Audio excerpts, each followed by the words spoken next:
اے زہرا کے بابا سنے التجا، مدینہ بلا لیجئے۔ السلام علیکم ورحمۃ اللہ تعالی وبرکاتہ۔ امید ہے کہ آپ تمام حضرات خیر و عافیت سے ہوں گے۔ تو ابھی کے دور میں سوشل میڈیا کے زمانے میں بہت سارے بھائی لوگ تقریر وغیرہ سنتے ہیں اور بیانات سنتے رہتے ہیں، کچھ علم حاصل کرتے رہتے ہیں، لیکن ہمیں جاننا یہ بہت ضروری ہے کہ کون سنی ہے، کون وہابی ہے، کن کا تقریر سننا چاہیے، کن کا نہیں سننا چاہیے۔ تو آج ہم ان ایسے جاہلوں کے بارے میں بتائیں گے جن کو دیکھ کر کے یہ کہنا غلط نہیں ہوگا کہ یہ اتنے بڑے سور لوگ ہیں، اتنے بڑے سور لوگ ہیں جو ابھی کے اس زمانے کے سور دیکھے تو ان سوروں کو دیکھ کر کے شرما جائے۔ حرام خور اتنے حرام الدہر ہیں کہ آپ پہلے یہ ویڈیو دیکھیں، اس کے بعد آپ سے بات کرتے ہیں۔ مجھے کوئی بندہ چھیڑتا ہے نا، میں اس کو چھوڑتا نہیں ہوں، چاہے جو مرضی ہو جائے۔ ہم منگولوں کی اولاد ہیں، ان کو پتہ نہیں ہے منگولاں دے ہاتھ لگے نے تو اڈے سارے بابے منگولاں نے وڈے ہوئے نے، جتنے اولیاء اللہ نے۔ ان کو میں نے پہلے بتایا میں منگول ہوں، منگولاں نے تو اڈے سارے صوفی وڈے ہوئے نے جدو وہ کافر سن۔ یہ وہ سور ہے جس کو مرزا صاحب کہتے ہیں۔ حضور نبی کریم صلی اللہ تعالی علیہ وسلم نے ارشاد فرمایا، جو اپنے آباء و اجداد جو کافر ہیں ان پر فخر کرنے والے نلی کے گندے کیڑے ہیں۔ اور حدیث نمبر 3955 میں ارشاد فرمایا، جو اپنے کافر آباء و اجداد پر فخر کرے وہ نالی کا گندا کیڑا ہے۔ اب آپ فیصلہ کریں کہ اس سور کو سننا چاہیے یا نہ سننا چاہیے۔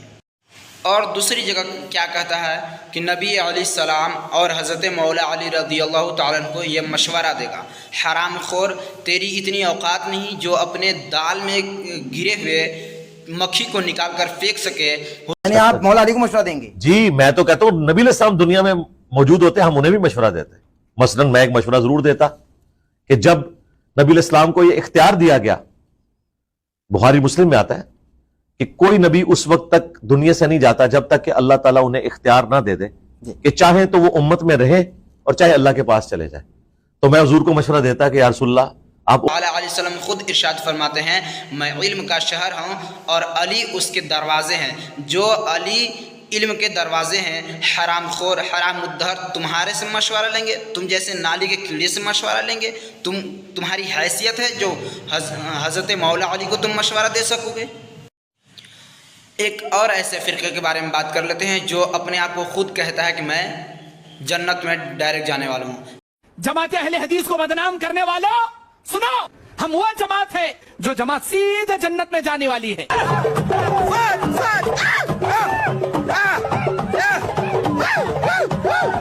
اس آدمی کو دیکھو وہ جنتیوں میں سے۔